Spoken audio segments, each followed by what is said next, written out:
Hi friends, good morning. This is Tulasi. Welcome to Tulasi diets. అందరూ బాగున్నారండి. చెడు ఆనందంలో కూడా కాటు వేస్తుంది, కానీ మంచి బాధలలో కూడా ఉపశమనాన్ని ఇస్తుందన్నమాట. ఆత్మబోధని మించిన అభ్యుదయం లేనే లేదు. ఏంటి ఉదయాన్నే కవిత్వం చెప్తుంది అనుకుంటున్నారా? ఏం లేదండి, కొన్ని ఇన్స్పిరేషనల్ మెసేజెస్ అయితే నేను నైట్ టైము బుక్ చదివాను అనమాట. అందులో కోల్టన్ అనే శాస్త్రవేత్తది బుక్లో ఉన్నాయన్నమాట ఈ కొటేషన్. అదైతే మీకు షేర్ చేశాను.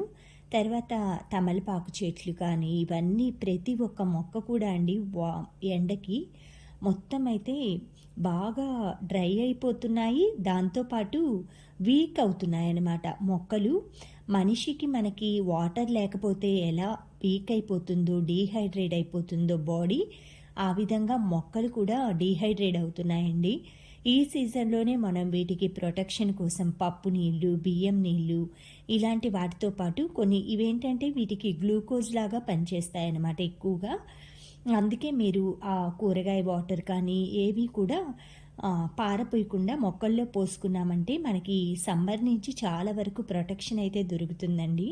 చాలా వరకు డెలికేట్ అయిన మొక్కలు ఏంటంటే లోపల అంటే ఇంట్లో కూడా పెట్టద్దు. ఇండోర్ ప్లాంట్స్ ఇంట్లో కూడా తొందరగా పాడైపోతాయి ఉక్కకి. అందుకని కొంచెం సెమీ షెడ్లో పెట్టుకోండి. మల్లె చెట్టు అయితే ప్రూనింగ్ చేశాను కదండి, బాగా మొగ్గలు వస్తున్నాయి అన్నమాట. ఇది second time. First time already అంటే ఉదయాన్నే నాకు కోసేప్పుడు వీడియో అది కొంచెం తీయటం అది కష్టమవుతుంది. ఈరోజైతే కొంచెం చూయిద్దాము చెట్టు అనేసి చూయిస్తున్నాను. ఇది నా బ్యాక్ బాల్కనీలో ఉంటుందండి. వెనక వైపు కరివేపాకు చెట్టు కూడా బాగా చిగుర్లు వచ్చింది. ఎక్కువ వచ్చాక తుంచేస్తాను. ఒక 10 డేస్కి వచ్చేస్తుంది నాకు ఆ కరివేపాకు. ఆ తర్వాత ఈ అయిపోయేలోపు అంటే ఒక బాక్స్లో పెట్టి ఫ్రిడ్జ్లో పెట్టుకుంటాను. అయిపోయేలోపు మిగతా మళ్ళీ చిగుర్లు వచ్చేసి మళ్ళీ 10 డేస్కి వస్తుందండి. ఈ మొక్క స్పెషాలిటీ నాకు. కరివేపాకు అయితే నేను బయట అయితే అస్సలు పర్చేస్ చేయనండి. కరివేపాకు కారం అలా కొట్టేప్పుడు అమ్మ వాళ్ళ ఊరికి వెళ్తాను కదా, అప్పుడు తెచ్చుకుంటాను. అక్కడ ఫ్రెష్గా చెట్టు ఉంటుంది. పురుగు మందులు అలా ఏమీ కొట్టరనమాట అమ్మ వాళ్ళు. ఎక్కువగా బూడిద అంటే పొయ్యిలో వస్తుంది కదా, అలాంటి బూడిద చల్లుతారు పురుగు అది వస్తే. లేదు అంటే పసుపు ఉంటుంది కదా, అందులో వాటర్లో కలిపేసి ఆ వాటర్ చల్లుతారు. పేడ వాటర్ ఉంటాయి కదా, ఆవు పేడ వాటర్, ఆ వాటర్ అలా చల్లుతారనమాట. కనకాంబరాలన్నీ అయితే కోసుకున్నానండి. దేవుడికి కూడా సువర్ణ పుష్పాలతో పాటు నేను బ్యాడ్మింటన్కి వెళ్ళినప్పుడు వైట్ ఫ్లవర్స్, దాంతోపాటు గరికి ఉంటుంది కదా, ఎవ్రీడే వినాయకుడికి పెట్టుకుంటానమాట. ఇవి వచ్చేసి గరుడ వర్ధన అంటారండి. నందివర్ధన అంటే మనకి చిన్న సైజు ఉంటుంది. ఇది గరుడ వర్ధన ఏంటంటే ఆకులు పెద్ద పెద్దవిగా ఉంటాయి, కొమ్మ కూడా పెద్దదిగానే ఉంటుందన్నమాట. ఫ్లవర్స్ అయితే ఈ విధంగా చాలా బాగుంటాయండి. ఒక్క ఫ్లవర్ పెట్టినా కూడా దేవుడి ఫోటోలు కానీ చాలా బాగుంటాయి. ఎండకి ఇవి కూడా వడిలిపోతున్నాయండి. దాని తర్వాత మన దొడ్లో బచ్చలి కూర అనమాట. ఇది ఒక వెరైటీ ఆఫ్ బచ్చలి కూర, చాలా మంచిదండి. బచ్చలి కూర బ్లడ్ బాగా ఇంప్రూవ్ అవుతుందన్నమాట. మనం ఈ బచ్చలి కూరతో చట్నీ చేసుకోవచ్చు, పప్పు చేసుకోవచ్చు, లేదా సన్నగా కట్ చేసి కర్రీస్లో వేసుకోవచ్చు.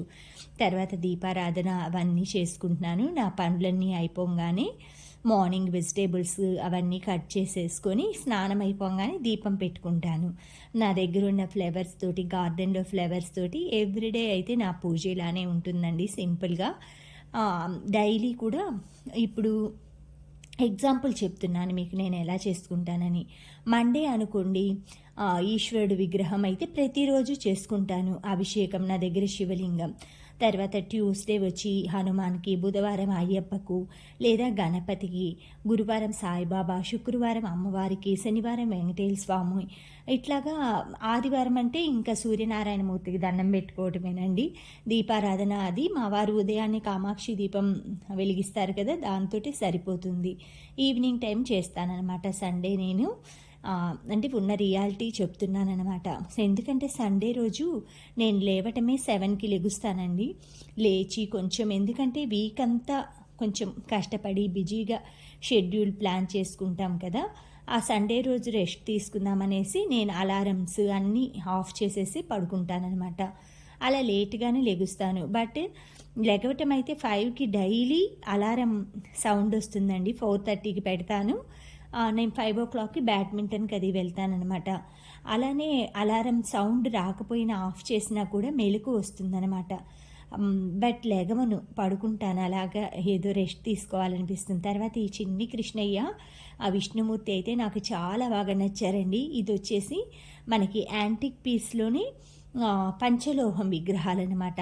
అవి వాటితో పాటు నా దగ్గర ఆవు దూడ ఉన్నాయన్నమాట. గోమహాలక్ష్మి, తర్వాత సాయిబాబాకి ఈరోజైతే అభిషేకంకి ఆ విగ్రహాలు కూడా పెట్టుకొని విష్ణుమూర్తి, చిన్న కృష్ణుడు అవి ఎందుకంటే బ్యాక్ సైడు ఆ చిన్న చిన్న విగ్రహాలు కనిపించట్లేదు. అందుకే ప్లేట్‌లో పెట్టుకున్నాను. ఎవ్రీడే కూడా ఇలాగా వాటర్ పోసి క్లీన్ చేసుకుందామనేసి. ఈ విధంగా అన్ని పుష్పాలతో అలంకరించుకొని సాయిబాబా అష్టకం చదువుకుంటానండి. ఫస్ట్ మన గోత్రనామాలు, విశ్వవసునామ సంవత్సరం వచ్చింది కదా! దాన్ని చదువుకొని ఫస్ట్ ఆచమనం తీసుకుంటాను. తర్వాత గాయత్రి మంత్రం ఇలా సింపుల్‌గా డైలీ బాబాకి మాత్రం పాదుకుల పైన ఒక పువ్వు, బాబా ఫోటోకి ఒక పువ్వు అలా పెట్టేసేసుకొని మొత్తం అన్ని ఫొటోస్‌కి అయితే ఒక్కొక్క ఫ్లవర్ చొప్పున పెట్టుకుంటాను. ఇలా సింపుల్‌గా ఎవ్రీడే మనం పూలు అవి తీసుకొచ్చుకోవాలన్నా మాకు నియర్ బై ఉండవనమాట. 15 కిలోమీటర్స్ వెళ్ళాలి. వెళ్ళినప్పుడు 1 కిలో అలా తెచ్చి ఫ్రిడ్జ్‌లో పెట్టుకుంటాను. 1 వీక్ అలా నాకు పండగలు అలా వచ్చినాయనుకోండి అయిపోతాయన్నమాట. మళ్ళీ శ్రీరామనవమికి వెళ్ళాలి. మెంతికూర అయితే చాలా బాగా వచ్చిందండి కుండీల్లో. ఇప్పుడే వస్తుంది. ఏప్రిల్ ఆ టైంలో ఏప్రిల్ 15 తర్వాత అయితే రాదండి. ఎండకి బాగా హీట్‌కి మెంతికూర రాదనమాట. పుదీనా, కొత్తిమీర ఇవన్నీ ఎండకి ఎక్కువ పండవన్నమాట. అందుకే మనం చలికాలంలోనే పుదీనా కానీ ఇలాంటివన్నీ రెడీ చేసుకోవాలి. ఆ తర్వాత బ్రేక్‌ఫాస్ట్ వచ్చేసి ఈరోజు బ్రెడ్ తోటి ఎగ్ వేసేసి ఇలా చేశానండి మా హస్బెండ్‌కి. నేనైతే తినననమాట ఎగ్ గురువారం రోజు. ఆయనకైతే ఈ విధంగా చేసి పైన టమాటా కచప్ తోటి ఇలా గార్నిష్ చేశాను. తర్వాత ఆయనకి కూడా వెజిటబుల్ జ్యూస్ ఇచ్చాననమాట. అది బ్రేక్‌ఫాస్ట్ ఈరోజు. నేనొచ్చి పన్నీర్ టోస్ట్ చేసుకున్నాను. పన్నీర్‌ని పెరుగు, ఉప్పు, పసుపు, కారం, జీలకర్ర పొడి వేసేసి కొంచెం గీ కానీ నూనె కానీ వేసి రోస్ట్ చేసుకొని తినటమే అనమాట. తర్వాత చామదుంపల ఫ్రై చేస్తున్నానండి ఈరోజు. చాలా బాగుంటుంది. అసలు ఏం ఫ్రై అన్నీ కూడా కనిపెట్టలేరనమాట చిన్నపిల్లలు, వాళ్ళు క్రిస్పీగా ఉంటుంది. చామదుంపలు బాయిల్ చేసుకున్నాక ఇలా పీసెస్ లాగా కట్ చేసుకోవాలి పొట్టు తీసేసి. ఇందులో కొంచెం సాల్ట్ మన రుచికి తగినంత, తర్వాత కొంచెం కారం, జీలకర్ర పొడి, తర్వాత బియ్యం పిండి, అంటే ఇవి కొంచెం కోటింగ్ చేయటానికి అనమాట బియ్యం పిండి వేసుకుంటా. నేను చూయించే క్వాంటిటీస్లో ఈ క్వాంటిటీ ఇవి వచ్చేసి నాకు చామదుంపలు 1/2 కిలో అండి. 1/2 కిలోకి ఇలా వేసుకుంటున్నా. ఇది జీరా పౌడర్ అనమాట, అంటే వేయించి పౌడర్ చేసిన జీలకర్ర పొడి. ఇప్పుడు బియ్యం పిండి 2 టేబుల్ స్పూన్లు వేసుకుంటాను, సరిపోతుంది. ఎందుకంటే ఓన్లీ ఉప్పు కారంతో కోటింగ్ కొంచెం మనకి జిగటగా ఉంటాయి కదా చామదుంప. చామదుంప చాలా మంచిదండి. మనకి బోన్స్ మధ్యలో గుజ్జు అలా కొంతమందికి అరిగిపోతుంది కదా. ఈ చామదుంప తినటం వలన ఏంటంటే మనకి నాన్ వెజ్ తినని వాళ్ళు కూడా ఈ చామదుంపలు, బెండకాయ ఇలాంటివి మనకి మన డైలీ లంచ్, డిన్నర్లు అలా ప్లాన్ చేసుకున్నారంటే కొంతలో కొంత యూజ్ఫుల్గా ఉంటుంది. డీప్ ఫ్రై కంటే మనం పులుసు కానీ ఏదైనా సాంబారు అలా చేసుకోవటం, లేదా శాండ్విచ్ లాగా ఉంటుంది కదా మనకి ఆలు శాండ్విచ్, ఆ విధంగా చేసుకున్నా కూడా చాలా బాగుంటాయి అన్నమాట. ఇలా శుభ్రంగా అయితే మొత్తం పట్టించేసేసుకున్నానండి. నేను ఫ్లోర్ కానీ ఈ టేబుల్ టాప్, మొత్తం కిచెన్ టాప్ అంతా కూడా మార్నింగ్ 1 టైము, వంట అయ్యాక 1 టైము, ఈవినింగ్ టైము 3 టైమ్స్ అయితే బాగా వెట్ క్లాత్ పెట్టేసి క్లీన్గా చేసుకుంటానన్నమాట. అందుకే పొరపాటున ఒకటి అలా కింద పడ్డా కూడా తీసి అందులో వేసుకుంటాను. తర్వాత ఈరోజు వచ్చేసి కొబ్బరి, కొత్తిమీర, అన్ని వెజిటేబుల్, క్యారెట్ అలా వేసి సింపుల్గా బిర్యానీ లాగా చేస్తున్నాను. చాలా బాగుంటుందండి.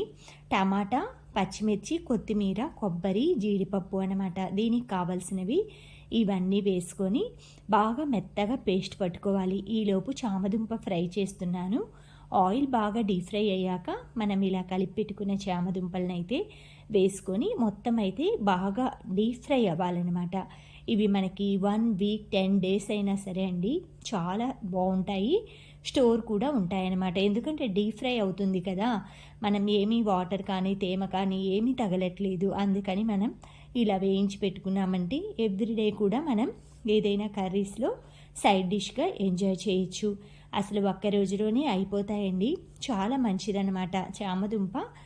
చాలామంది దురద అలా వస్తాయి అంటారు, కానీ బాయిల్ అవ్వకపోతే సరిగా అలా అనిపిస్తుందన్నమాట.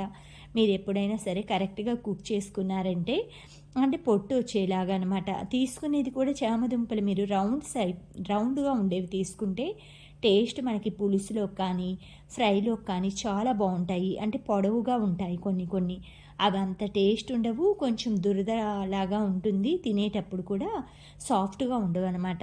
చామదుంప పులుసు అయితే నాకు చాలా ఇష్టమండి. ఒకవైపు చామదుంపలు ఫ్రై అవుతున్నాయి, ఒకవైపు బిర్యానీ కోసం కొంచెం గీలో ఆయిల్ వేసి ఫస్ట్ బిర్యానీ ఆకు వేసుకున్నాను, తర్వాత జాపత్రి, లవంగాలు, మనకి హోల్ గరం మసాలా ఉంటుంది కదా, చెక్క, ఇలాచి మొత్తం వేసుకున్నానండి. అవన్నీ కొంచెం షాజీరా, గసగసాలు వేశాను. తర్వాత ఫ్రై అయ్యాక ఆనియన్, మనకి క్యారెట్ ముక్కలు వేసేసి కొంచెం ఫ్రై అవ్వనిచ్చాక అందులో కొంచెం సాల్ట్ యాడ్ చేసేసుకొని ఈ మిక్సీ పట్టుకున్న పేస్ట్ ఉంటుంది కదా, కొత్తిమీర పేస్ట్ వేసుకోవాలి. ఈలోపు చామదుంపలు ఒక వాయి అయిపోయినాయండి. చూసారా, ఇలా ఈ విధంగా క్రిస్పీగా ఫ్రై చేసుకోవాలన్నమాట. చాలా బాగుంటుంది. పప్పు చారు, రసం, పప్పు అలాంటి వాటిల్లోకి ఈ ఐటెం అయితే ఎక్సలెంట్గా ఉంటుందండి. ఇందులోకి మీరు తడక అంటే పోపు వేసుకున్న బాగుంటుంది. నేను మిక్సీ పట్టుకున్న పేస్ట్ ఇదనమాట. అంటే కొత్తిమీర, టమాటా అవి బిర్యానీలోకి. ఇవి మన చిన్నపిల్లలు ఆకులు, కొత్తిమీర, పుదీనా, టమాటా తొక్కులు, ఇలా పచ్చిమిర్చి చాలామంది ఇష్టపడరు. ఇది వచ్చి అల్లం వెల్లుల్లి పేస్ట్ అనమాట. 1 టేబుల్ స్పూన్ వేసుకుంటాను. ఆ ఇష్టపడని పిల్లల కోసం ఇలా మనం మిక్సీలో పేస్ట్ వేసామంటే పిల్లలేముందులేండి, పెద్దలు కూడా ఇష్టపడరు చాలామంది. కొత్తిమీర, పుదీనా పక్కన వేరు పెట్టడం, వాళ్ళకి అలా చూస్తే ఏదో అంత ఆకులన్నీ అన్నంలో ఉన్నట్లు అనిపిస్తున్నాయి అన్నమాట. అందుకనేసి మొత్తం మిక్సీ పట్టి వేసామంటే చక్కగా వేరే పని ఉండదు. నీట్గా బిర్యానీ ఆకులు 2 తప్ప ఇవన్నీ మిగతావన్నీ ఉల్లిపాయ, క్యారెట్ మనకి అందరికీ ఇష్టమైన ఐటమ్సే. వీటికి వచ్చి 1 గ్లాస్ రైస్కి 2 గ్లాసులు వాటర్ తీసుకున్నాను. ఇవి నాకు పాత ఓల్డ్ సోనా మసూరి బియ్యం అనమాట. ఇవి మామూలు రైస్కి అయితే 2కి 2.5 పడతాయి. 1 గ్లాస్ రైస్కి 2.5 వేస్తాను. ఈ బిర్యానీ కాబట్టి 2 వేసుకుంటున్నాను. అదే మనకి మీడియం రైస్ అనుకోండి, నార్మల్ రైస్కి 1:2 రేషియో ఉంటుంది వాటర్. బిర్యానీలకి 1కి 1.5 ఉంటుంది. ఇవి వచ్చేసి నేను లాస్ట్ టైం 1.5 వేస్తే కొంచెం పలుగ్గా ఉందన్నమాట. అందుకే ఈసారి 2 వేసానమాట వాటర్ రేషియో. ఇలా వాటర్ అన్నీ బాయిల్ అయ్యేలోపు రైస్ అయితే మొత్తం వడకట్టుకుంటాను. వాటర్ మనకి బబుల్స్ లాగా బాగా తెరలాలన్నమాట. తెరలాక రైస్ యాడ్ చేసుకున్నాను. ఈ రైస్ని నేను ఒక 10 మినిట్స్ సిమ్లో పెట్టేసిస్తాను. మొత్తం వాటర్ అంతా కూడా అబ్జర్వ్ అయిపోతాయి అన్నమాట. ఈ ప్లాంట్ అయితే అండి సమ్మర్కో ఏమో బయట అస్సలు ఉండలేకపోతుందన్నమాట. అంటే ఆకులన్నీ. అందుకే కిచెన్లో పెట్టుకున్నాను వాటర్లో. కొంచెం షింక్ దగ్గర అయితే వాటర్ అలా ఇవ్వచ్చు డైలీ అనేసి. ఇలా అన్నం అంతా అయితే దగ్గరకు వచ్చేసిందండి ఒక 10 మినిట్స్కి. ఇప్పుడు స్విమ్లో పెట్టేసేసుకొని మొత్తం అయితే ఈ విధంగా దగ్గరకు వచ్చేసింది. మనం ఈ స్టేజ్లో ఆపేసేసామంటే మొత్తం ఆ కొంచెం తేమ కూడా 15 మినిట్స్ ఇలాగే రెస్ట్ చేసి తర్వాత మనం సర్వ్ చేసుకోవచ్చు. ఇంతేనండి ఈరోజు వీడియో.